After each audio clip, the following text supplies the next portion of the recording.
मैं और अम्मी अब्बा के मरने के बाद बेसहारा हो गए थे, क्योंकि दरियाल वालों ने हमें निकाल दिया था और फिर हम लोग मकान की तलाश में दूसरे शहर चले गए। लेकिन मुझे बहुत बुरा लगा था जब मैंने देखा कि शहर में कोई भी हम दो अकेली औरतों को घर नहीं देता और कहते कि साथ एक मर्द को लाओ।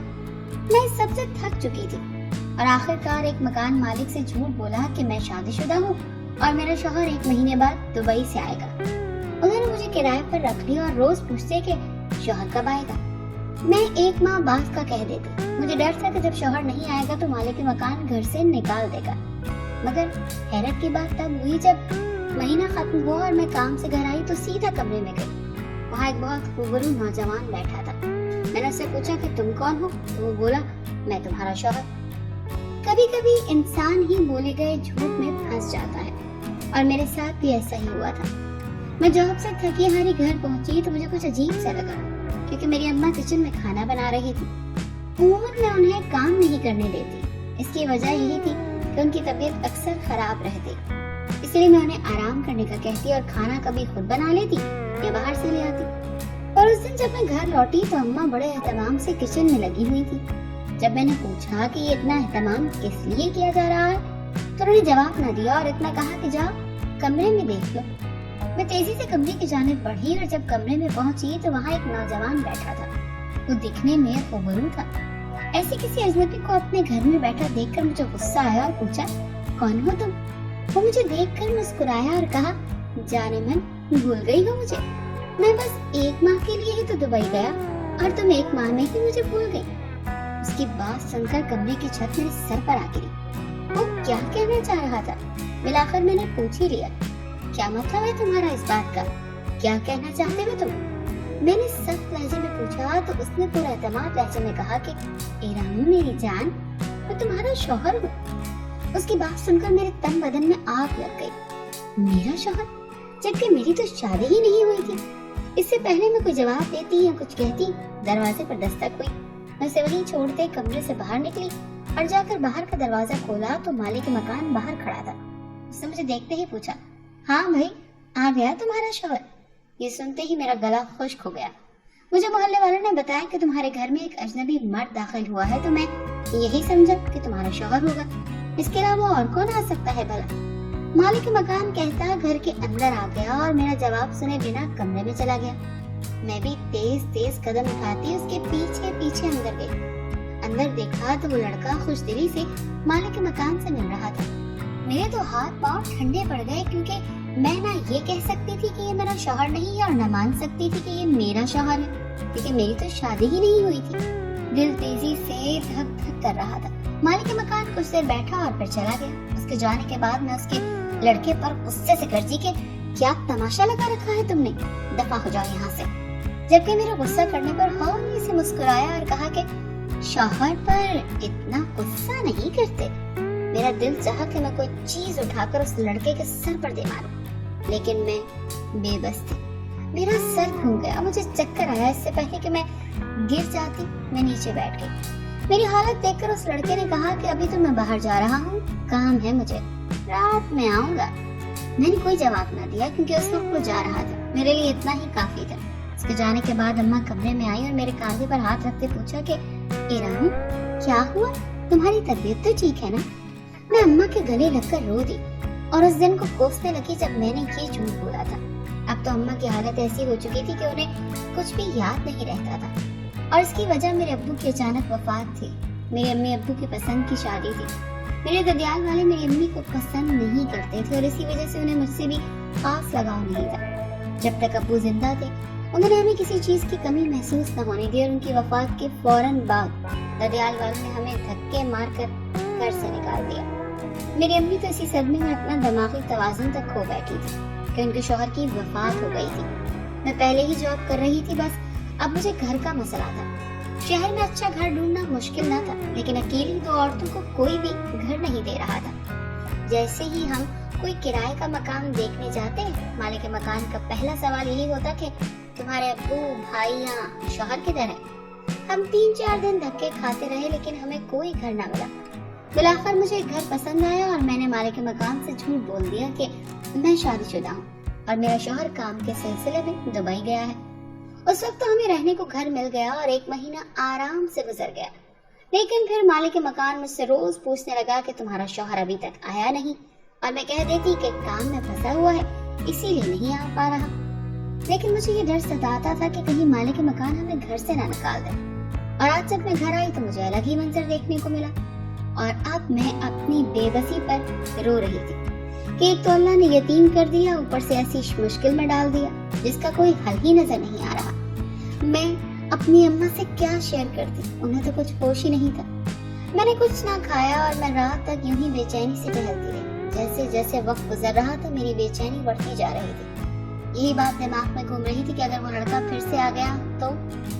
अभी मैं सोच ही रही थी कि दरवाजे पर दस्तक हुई। मेरा दिल उछलकर हलक में आ गया। मैं कांपते कदमों से दरवाजे तक गई और पूछा कि कौन है। बाहर से आवाज उभरी कि इरम दरवाजा खोलो, मैं हूँ रेहान। ये वही लड़का था जो खुद को मेरा शौहर कह रहा था। इसकी बात सुनते ही मैं गुस्से से चिल्लाई कि तुम दफा हो जाओ यहाँ से और आइंदा अपनी शक्ल मत दिखाना। मेरी ये बात सुनकर उसने बिना गुस्सा किए जवाब दिया कि अगर तुम तमाशा नहीं लगाना चाहती तो खामोशी से दरवाजा खोल दो, मैं तुम्हें कुछ भी नहीं कहूँगा, बल्कि मैं तुम्हारी मदद करना चाहता हूँ। ये सुनकर मैं कश्मकश में पड़ गई। फिर कुछ सोचते हुए मैंने दरवाजा खोल दिया। वो जब घर में दाखिल हुआ तो उसके पास काफी सारा सामान था जिसमें घर का राशन और कपड़े भी थे, जिसे अब वो उठा उठा कर अंदर रख रहा था। और मैं उसे हैरत से देख रही थी कि कौन था वो लड़का और ऐसा क्यों कर रहा था। उसने राशन किचन में रखा और बाकी कपड़े मुझे थमाए। ये तुम रखो, तुम्हारे काम आएंगे, और दरवाजा बंद करते दूसरे कमरे में चला गया। मैं ये सब हैरत से देख रही थी और फिर मैं खामोशी से अपने और अम्मा के कमरे में आ गई। अब मेरी परेशानी मजीद बढ़ गई कि वो ऐसा क्यों कर रहा था, वो लड़का कौन है और क्यों आया है। इसी परेशानी में मुझे सारी रात नींद नहीं आई कि अजनबी गैर मर्द मेरे घर में मौजूद था और हम दो अकेली बेसहारा औरतें। मैं क्या कर सकती थी। मैंने कमरे को अच्छे से लॉक किया और रो रो कर अल्लाह से दुआएं मांगती रही। खैरियत से रात गुजर गई और अगले दिन मैं ऑफिस नहीं गई। तकरीबन 10 बजे के करीब वो लड़का दूसरे कमरे से मेरे पास आया और संजीदगी से कहा कि वो मुझसे शादी करना चाहता है। ये सुनकर मैंने हैरत से उसे देखा।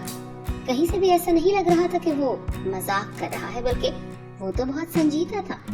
उसकी बात सुनकर मैंने गुस्से से कहा कि तुम्हारा दिमाग खराब हो गया है, मैं तुम्हें जानती तक नहीं और शादी कैसे कर लूं।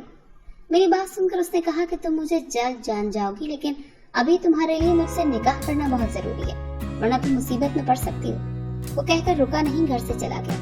मैं एक बार फिर रोने लगी। अब्बू की याद बहुत शिद्दत से आ रही थी। वैसे तो लड़का दिखने में अच्छा था और उसके किरदार का अंदाजा भी मुझे रात को हो गया था कि उसने कोई गलत हरकत नहीं की थी, पर इतनी जल्दी किसी पर मैं कैसे भरोसा कर सकती थी। मेरे सर में शदीद दर्द हो रहा था। वो मुझे शाम तक का वक्त देकर गया था। अभी उसे गए कुछ ही देर गुजरी थी जब दरवाजे पर दस्तक हुई। मैं देखने गई तो मालिक मकान खड़ा था। रेहान घर पर है? उसने अंदर की जानिब झांकते हुए पूछा। मैंने नफी में गर्दन हिलाई। क्या हुआ, तुम्हारी तबीयत तो ठीक है? पता नहीं क्यों आज मुझे मालिक मकान का अंदाज थोड़ा बदला बदला लगा। वो मुझे सर से पांव तक अजीब नजरों से घूर रहा था। मैंने जल्दी से दुपट्टा ठीक किया और ये कहकर दरवाजा बंद कर दिया कि रेहान आएगा तो मैं उसे आपको बता दूंगी। और मुझे हैरत इस बात में थी कि एक ही मुलाकात में मालिक मकान उस लड़के से इतना करीब कैसे हो गया। मुझे कुछ समझ नहीं आ रहा था, लेकिन मालिक मकान की नजरों ने मुझे अंदर तक डरा कर रख दिया। उस लड़के ने ठीक कहा था, मुझ पर किसी भी वक्त कोई भी मुसीबत आ सकती है। रात को वो लड़का वापस आया तो उसने आते ही सबसे पहला सवाल पूछा कि क्या सोचा है फिर तुमने। मैंने कहा मैं तुम पर कैसे भरोसा कर लूं, तुम कौन हो, कहां से आए हो, तुम्हारी फैमिली कहां है। उसने कहा वो मुझसे निकाह करते ही सीधा मुझे घर लेकर जाएगा, पर अभी वो कुछ नहीं बता सकता। मैंने उसे कहा मुझे कल तक का सोचने का वक्त हो। उसके चेहरे पर थोड़ी सी परेशानी झलक रही थी, लेकिन वो कुछ कहे बिना गर्दन हिलाता दूसरे कमरे में चला गया। तब मुझे एहसास हुआ कि वो इतना बुरा लड़का नहीं था। और फिर सारी रात सोचते सोचते गुजर गई। बिलाखिर मैं उस फैसले पर पहुंची कि अभी मुझे इस लड़के की बात मान लेनी चाहिए। अगर बाद में कोई मसला हुआ तो तलाक ले लूंगी। सुबह होते ही मैंने उसे अपना फैसला सुना दिया और कहा कि मैं हक महर अपनी मर्जी का लिखवाऊंगी। उसने कहा ठीक है, मैं जोहर के वक्त आऊंगा और काजी को भी साथ लाऊंगा। जो कपड़े मैं तुम्हारे लिए लाया था उसमें से निकाह का जोड़ा पहन लो। मुझे याद आया कि मैंने तो वो बैग खोलकर भी नहीं देखा था। मैं चला गया और मेरी आंखों से पानी बहने लगा। मैंने कभी ख्वाब में भी नहीं सोचा था कि मेरे साथ ऐसा होगा। खैर, मैं नहा धोकर एक जोड़ा पहना और फिर जोहर के करीब रेहान, काजी और चंद गवाहान को साथ लाया। निकाह के बाद उसने मुझसे कहा कि मैं जल्दी से जरूरी सामान पैक कर लूं, हम अभी यहाँ से निकल रहे हैं। इससे पहले कि मैं कुछ पूछती उसका फोन बजने लगा और वो दूसरे कमरे में चला गया। मैं सोचती रही कि अब क्या करूं। फिर मैं उसके कमरे की जानिब बढ़ी, ये कहने के लिए कि हम कल जाएंगे, आज नहीं। पर कमरे के दरवाजे पर पहुंचते ही मुझे कुछ सुनाई दिया। रेहान बेटा, बहू और इरम को हिफाजत से घर लाना। मुझे लगा घर की छत मुझ पर गिर गई हो, क्योंकि मैं इस आवाज को पहचानती थी। ये मेरे दादा अब्बू की आवाज थी। पूरे ददियाल में सिर्फ एक वही थे जो हमारा ख्याल करते थे। अब बेफिक्र रहें दादाजी, हम शाम तक घर पहुंच जाएंगे, रेहान ने जवाब दिया। तभी बाहर दरवाजे पर जोर जोर से दस्तक हुई, जैसे कोई गुस्से में दरवाजा पीट रहा। रेहान ने पीछे मुड़कर देखा तो मुझे दरवाजे में खड़े देखकर घबरा गया, जबकि मैं तो इस धोखे पर पत्थर की हो गई थी। तुम अपने कमरे में जाओ और किसी कीमत पर दरवाजा मत खोलना। लेकिन मैंने नफरत से उसे देखा और जाकर बाहर का दरवाजा खोल दिया। बाहर मालिक के मकान किसी बदमस्त गेंडे की तरह घर में दाखिल हुआ। मैं डर कर पीछे हुई। कहाँ है वो मक्कार इंसान जिसने मेरे साथ धोखा किया? वो अब अंदर की जाने बढ़ा था। रेहान अपने कमरे से निकल आया। उसे देखते ही मालिक मकान बोला कि तुमने तो कहा था रात को निकाह होगा और उसके बाद तुम अपने पैसे लेकर चले जाओगे और उस लड़की के साथ मैं सुहाग रात मनाऊंगा। ये सुनकर मैं जैसे जमीन में धंस सी गई। एक और धोखा! या खुदाया, ये मेरे साथ क्या हो गया था? अपनी आफियत चाहते हो तो यहाँ से चले जाओ, ये मेरी बीवी है, और खबरदार जो ऐसी कोई घटिया बात की। रेहान गुस्से से धाड़ा। ये सब क्या हो रहा था? मुझे कुछ समझ नहीं आ रहा था। अच्छा, तो इस लड़की की खूबसूरती पर तेरा दिल बेईमान हो गया। पहले तो रंगरलियां मनाना चाहता है। मालिक मकान खबासत से हंसा। रेहान ने आगे बढ़कर मालिक मकान के मुंह पर घूंसा मारा। निकल जाओ यहाँ से, वो गुस्से से धाड़ा। अगर ये मुझे ना मिली तो तेरी भी ना होगी। और मालिक मकान ने मेरी जानिब गन करके गोली चला दी, लेकिन रेहान भागकर मेरे सामने आया। गोली उसे लग गई। मालिक मकान ये देखकर भाग गया। गोली रेहान की बाजू में लगी थी। मुझे ना चाहते हुए भी अस्पताल लाना पड़ा। इसके बाद जो हकीकत मुझे रेहान ने बताई थी, उसे सुनकर मैं हैरान रह गई। रेहान दरअसल मेरे ताया अब्बू का बेटा था जो बैरून मुल्क रहते थे। उसने मेरी तस्वीरें देखी थी और वो तब से मुझे पसंद करता था, पर जब वो पाकिस्तान आया तो सब बदल गया था। दादा अब्बू ने उसे हमारी तलाश में भेजा। मालिक मकान को पता चल गया था कि शादीशुदा नहीं हूँ मैं। उसकी बुरी नजरें थी मुझ पर। चुनांचे रेहान ढूंढते हम तक पहुंचा तो उसने मालिक मकान से मिलकर खेल रचाया। उसे पता था कि ऐसे उसके साथ ना जाती अगर मुझे पता चल जाता कि वो मेरे ददियाल से है, इसीलिए उसने पहले निकाह किया। ये सब सुनकर मेरा दिल कुछ नर्म पड़ा।